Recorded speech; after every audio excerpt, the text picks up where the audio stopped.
Welcome to the Teacher's Toolkit for Literacy, the free podcast for motivated teachers and school leaders who want to inspire their students and school community in literacy learning. Make sure you subscribe to the show on your favourite podcast player, and for more amazing literacy resources, check out the show notes provided with every episode. Hi, I'm Sharon, and I'm the host of a Teacher's Toolkit for Literacy. In every Toolkit episode, we bring you specific resources, tools, strategies, tips, techniques to help you in your job as a teacher of literacy. Firstly, we acknowledge and pay our respects to the Kaurna people, the traditional custodians whose ancestral lands we gather on. We acknowledge the deep feelings of attachment and relationship of the Kaurna people to country, and we respect and value their past, present, and ongoing connection to the land and cultural beliefs. How are you today, Sharon? I'm great, thank you, Phil. Good. And I guess we'd like to just say this podcast is for teachers of literacy and leaders, of course. We want to bring to you each week something that's really relevant for your teaching. And maybe first of all we can tell a little bit about ourselves, because we are both teachers, been teachers for a very long time. My background, so primary classroom teacher, having taught across many different sectors, and also for the past 20-something years I've also been a literacy consultant, working internationally and nationally with actually RK preps, depending on which country or state you're in, right through to year 10s. And I write. You do? You're a writer of children's books. How many books do you reckon you've written, Sharon? Oh, well, one that's been solely published here in Australia, and others that have been published across the States and Canada, probably another into the 90s, Phil, into the 90s. Fantastic. And I guess we'd like to... And you, Phil? What's your background? My background is I'm a teacher of many years, over 30 years or so, and have taught in all sorts of different schools, also done some consulting work, and my interests are, besides that, photography and filmmaking and drama. So I brought that into my teaching in many different forms. But coming back to our podcast, I guess we could say in literacy, we've been seeing, you've been seeing teachers who've got some really interesting questions, Sharon, like, how do I cater for different abilities in my classroom? What do I teach to these different abilities? What do I teach over time? And how do I cover what I've been asked to cover? Do you get those sort of questions? Well, actually, the biggest question I probably get, Phil, is really teachers considering across all of literacy, what is it that is important to teach? What is it that is important to teach within a restricted time frame of their literacy block each day? So how do I fit in all of the things that I'd be teaching in literacy to get readers and writers and word workers we've got some who are striving, but we want all children. Teachers want to know, how do I get those who are striving as well as those who are middling and those who are thriving, how do I get them all to engage in literacy effectively and successfully every day, so that they grow as strong and engaged and motivated literacy learners, readers and writers? So you've done that in your classrooms, but then you switched over to helping teachers do that in their classrooms, and you've been doing that for many years, as you've been saying. Yes. So this podcast then is our forum for getting to teachers that can't access that, and it's a really great way for anyone who wants to get help with any aspect of literacy. But, each podcast will come out with different things that we'll talk about that will help. There'll always be tools and techniques that they can listen to. There'll be teachers that come on. There may be authors that come on, and those people will help as well, and we'll ask those people questions.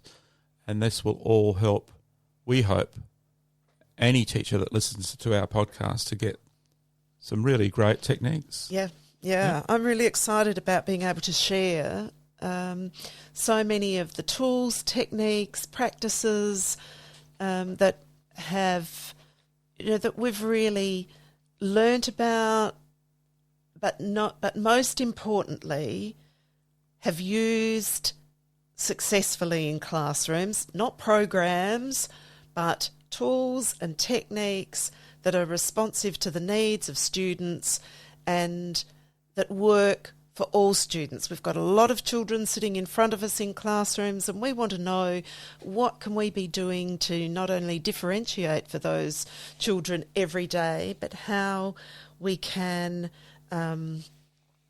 really bring to them happy teachers, happy learners. We're here for the profession. We work with small numbers of schools, but yes, we really want to share lots of that information to as many people as we can. And we ourselves have made big mistakes in the past. Yes. And also we have, gone into teaching with, for any teachers out there that are starting off for the first time, we did that same thing and we didn't have many resources or people around us. And it was a long journey over many years. And I guess if we can shorten that journey a bit to bring some knowledge that, some of the knowledge I've got now, I wish I was able to take back to that classroom where I first started in my one teacher school up at O'Leary, where I had every year level from reception to year 8 and in the one room, and it was only me. There was no other teachers. Yeah. Take some of that knowledge back to there, because I just didn't have the knowledge of what was needed, but I did my best at that time. Yes. Yeah. And what you really bring up there, Phil, is the need that we have to have others around us to support us on, as we are in the business, teaching is being in the business of learning, and we need to have opportunities to keep learning through our career. So you starting in a one teacher school, you didn't have a network of learners and other teachers around you that you could tap into, and that was probably my biggest learning in my first year, was really being confronted with what I didn't know as a teacher, what I really didn't know. And like you, even though I was in a school where I was one of a staff of 4, we were all early career teachers. So we found that we didn't have a lot of ways to support each other through what to teach. We might have been able to support each other, in our well-being, but in our teaching, that was harder. So that was my biggest learning after my first 6 months was I'm on a journey to learn more, because I'm not confident enough to know what it is that I'm doing yet. So that really led me to look for mentors and to look for teaching associations that would give me more information and give me access to more expert people, particularly in the area of literacy. That was something that very early on in my career I wanted to get right. I wanted to get more knowledge about that, to have more insight into how to be a successful teacher of literacy, because I really believed that if I could get the literacy teaching right, surely I could teach everything better. And this podcast is trying to help not just those early career teachers, but any teacher at any stage of their career with the teaching of literacy, which is an area that you really passionately became strong at over many years. And I guess from then, you then switched it around where you then became the person that was advising others? Well, it was really through being able to do postgraduate study and, as mentioned, really the being part of professional associations, both by having access to so much professional learning and being able to read, follow up with that professional learning, and to think then about, how does that play out in my classroom? What does that look like when we read, what a researcher might have discovered or what another teacher might have done? So how does that play out for me in my classroom? Doing that and experiencing a lot of that has really sort of led me now to now being in a more of a consultant role to help others know, so that's how it can play out. What are the tools, techniques, ideas, principles behind those things that I can bring and share to others? And my question would be, how did you know that those tools and techniques that you share with others are the ones that are working? Oh, that is such a good question. Number one, there was certainly certain, every time you would come across, or when ever engaged in professional learning, there was really probably a filter that I was always thinking about, and that was always the children sitting in front of me in the classroom. How do I make this work for them? How does that play out to enable every child in my class to have an entry point into this task or this using this technique? Or because if every child couldn't enter into it in some way, then it wasn't going to be a true task. It needed everybody having an entry point. So I suppose I had a bit of a filter of what I believed about what children would need. Yep. And as a teacher, what I, as you start, a few years in, very early on, I can remember a very experienced teacher wanting to help me out early in my career by giving me a series of worksheets that I could deliver to my students, reading comprehension worksheets. And I had already, as a child, I'd really gone to school to learn how to be a teacher. I wanted to know what a teacher did that really engaged me in my learning, and I found that was something that didn't.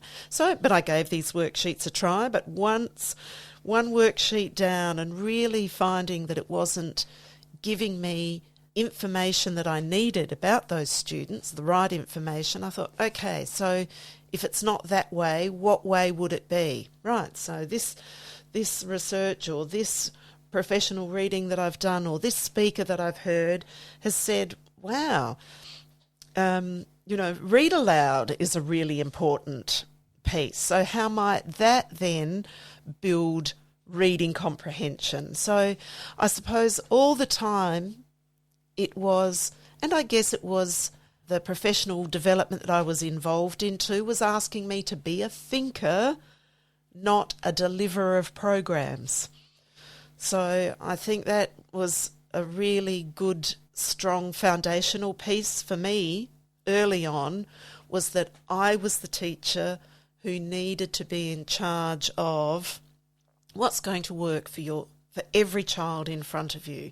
Because you tried following programs? I did try following programs. How did that work for you? And that never allowed every child an entry point and a manageable way for me to meet everybody's needs. So I really had to think long and hard about how do I maintain an engaging and rigorous literacy journey for, there's a lot of people along the way. Frank Smith talking about joining the literacy club. That was a really confronting piece for me. It was like every child needs, in every one of your lessons. They need to be active participants in their literacy learning. So, Phil, I can't even remember what you even asked me at the beginning, and this is, in Miranda Hart's words, I've gone on a chatty ramble here about things that I get very passionate about.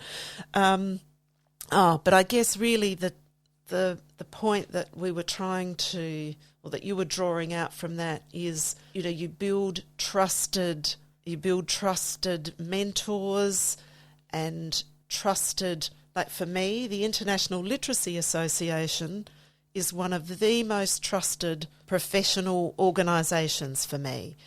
So it gives me great depth of information, and I hunt down information. I'm not satisfied yet with just sitting with what I've got. I still want to be sure that, my learning is still transforming into useful and practical and important information that I can share with teachers at a classroom level. Yeah, and over time, you, correct me if I'm wrong, you have tried to drill down to some certain timeless principles that we will go into deeper on future podcasts. Not now, but we'll go into these timeless principles. Oh, I know. Let me get onto those sometime. That'll be great. And then that will help teachers in their journey, because it's about being a professional rather than a robotic follower of programs. It's about being a true professional, authentic teacher in your classroom that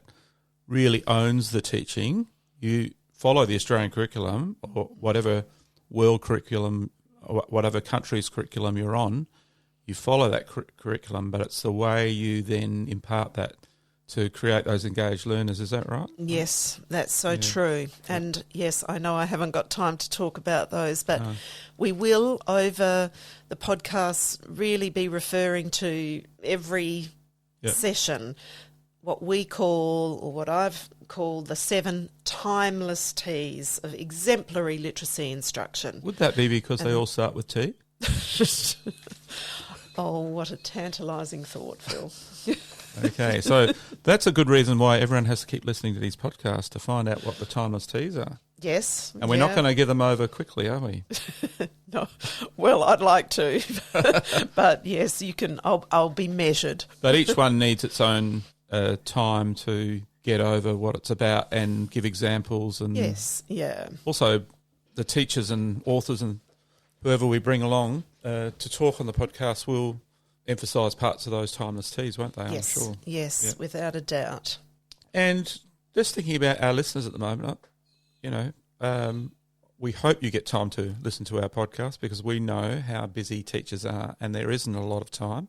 But if you do go for walks or whatever you're doing and you have time to listen to us, we really encourage you to do so, and we'd be thrilled if you became one of our listeners and, what do they call them, subscribers, and become a part of our podcast. Because we know you've got so many demands on you. You've got curriculum pressures, you've got time pressures. Which teachers out there have any time to do anything besides in the holidays?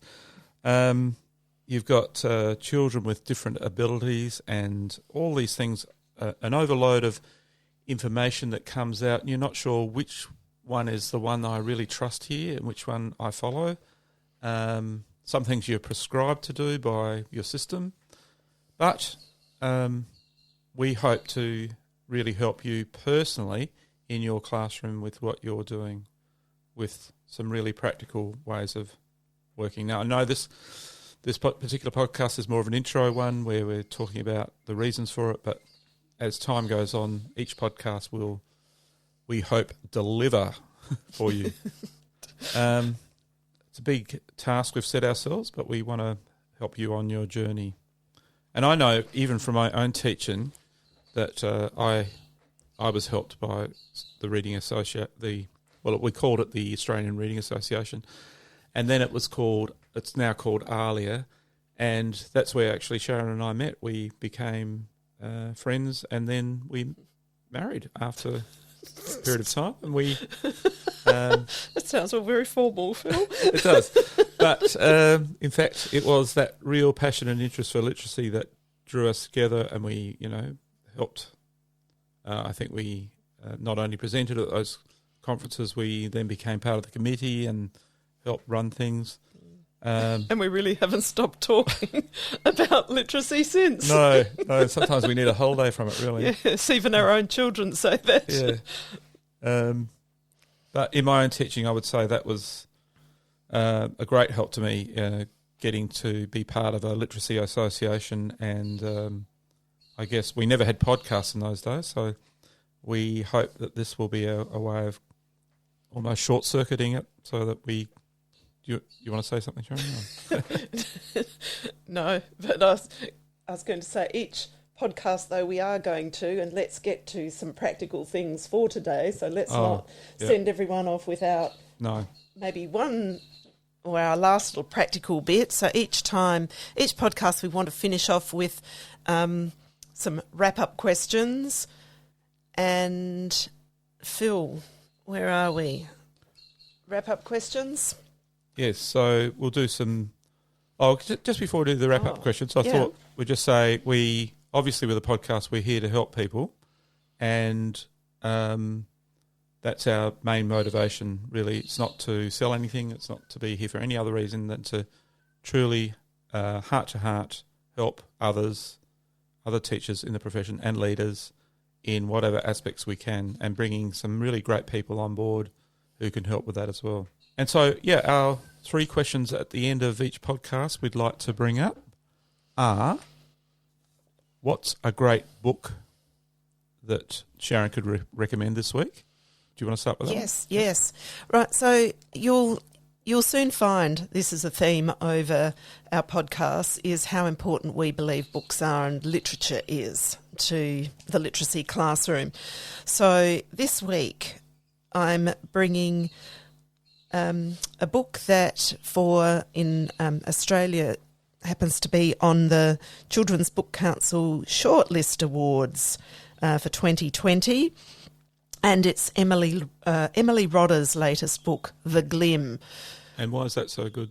Oh, so in true Emily Rodda style, you'll know her from Deltora Quest and Rowan of Rin.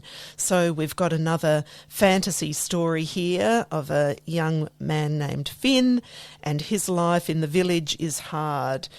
And this is a gorgeous graphic, colour illustrated. At the moment, I'm holding the hardcover book with gorgeous heavy pages. So Mark McBride is the illustrator with his digital illustrations, and as all good books do, all good fantasy books, it begins with a map so that we can see the entire realm where this wonderful fantasy story takes place.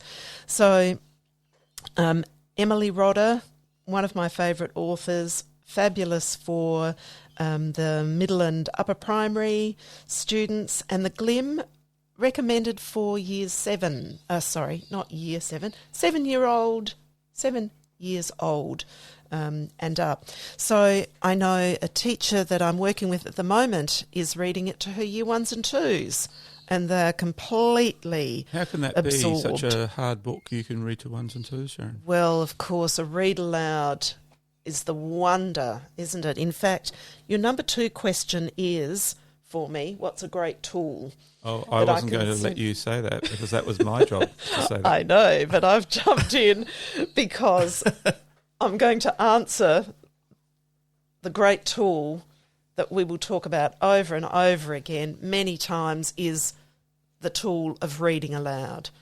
And so read alouds, so any book, read aloud should be that wonderful vehicle that allows the whole class to hear a text that is way too difficult for them to read for themselves. But as a community, they get the joy and the wonder of sharing this complex and powerful text together, this experience together.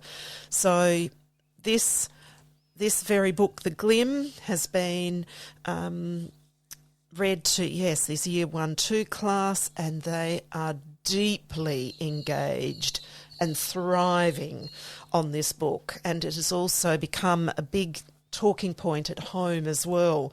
So information going home and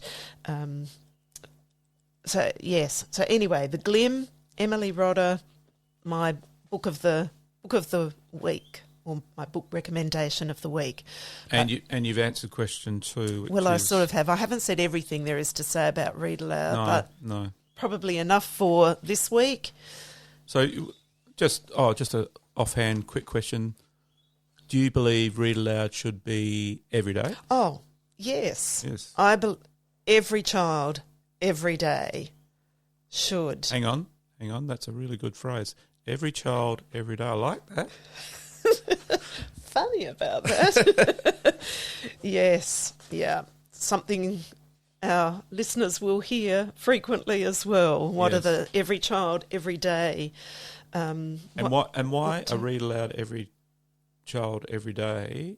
We'll go into deeper, I guess. Yes, we will, because it is such a strong and fundamental. It's part of the 7 timeless T's. Yes. But it starts with R. What does? Read Aloud. So there's the mystery. Yeah, there's a mystery. Yes. Anyway. Well, there's the other thing that is part of the 7 T's. It's always to get us thinking. Ah, right. Because thinking is... Can I ask the last question? Yes, you can. What's an exciting thing you've seen in the classroom this week? So now this is another book-related piece of excitement.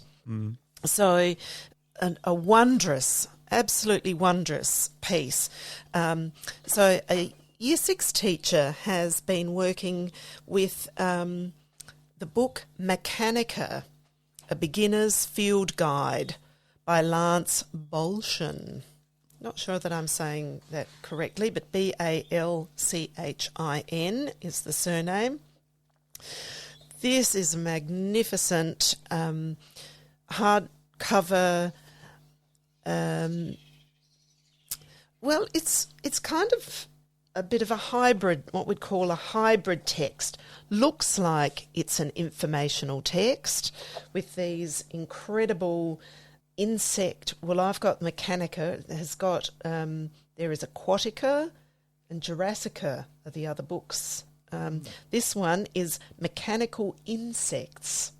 So so it's set in the future, but getting back to the absolutely brilliant and exciting thing that came out of this in this classroom is that the class used Mechanica as a model, so they innovated on it. Each child created their own Mechanica and wrote in the style of this book. So each Mechanica in this book is given its background, it's given its Latin term, and then it's given all the information about its weight, width, speed, power source, sensors and origin.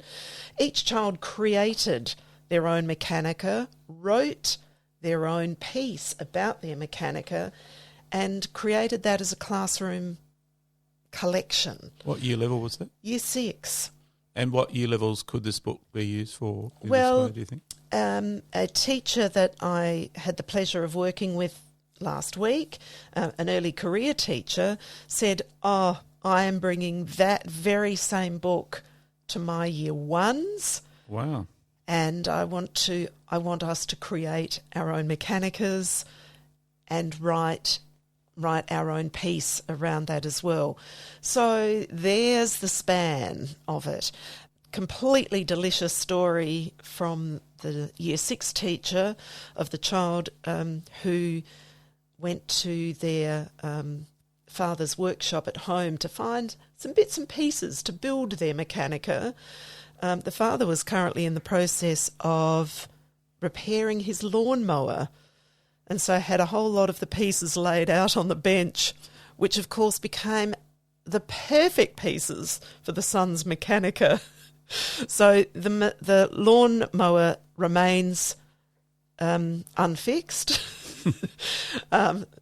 Dad very graciously and very generously allowed the son to very happily use all of those pieces and those parts will be replaced at another time.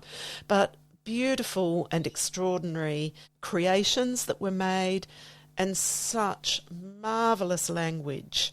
In their writing? In their writing and in their speaking, of these brilliant pieces that they created. So the wonder and the thinking, the creativity, the language, and for me, the thrill, of course, was not only hearing the teacher talking about and sharing this with other teachers, this experience, and motivating a number of other teachers to use this book in their classroom, and even if not to use it, to share it with their children.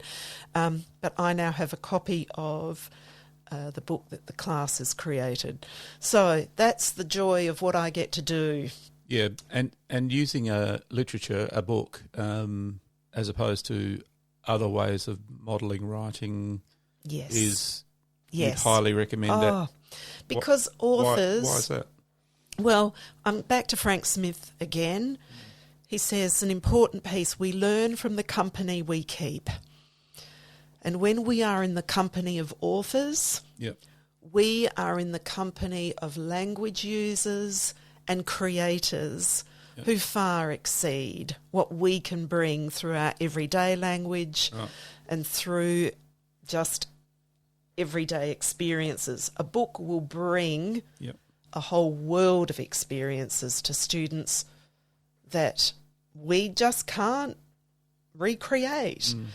Because after all, books are written to help us learn more about our world and ourself and others. So texts and literature are a critical part of the experiences that we can bring to our readers, to our young readers, and to them as writers. Yes.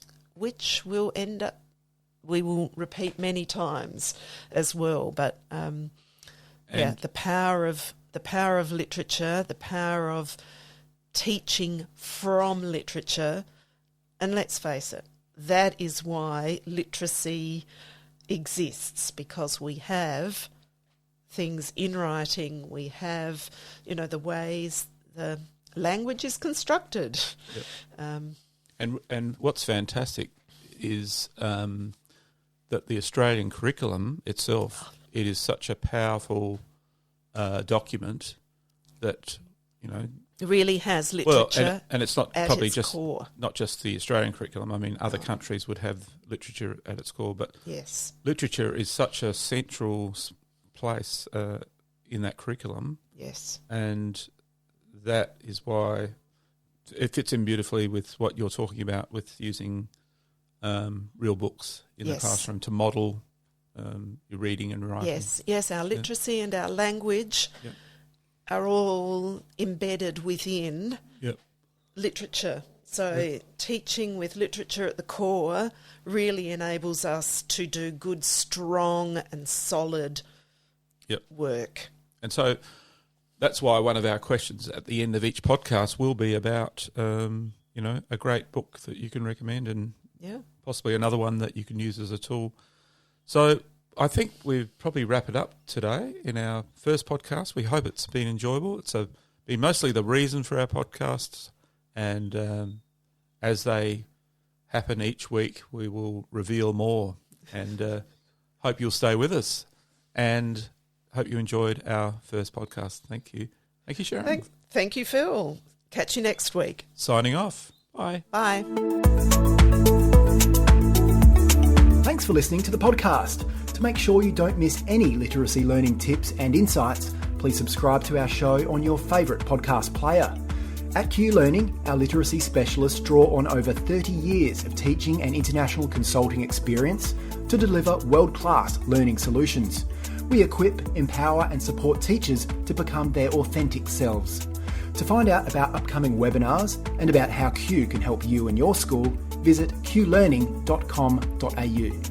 And you can get even more amazing teaching resources right now at teachific.com.au. Stay tuned.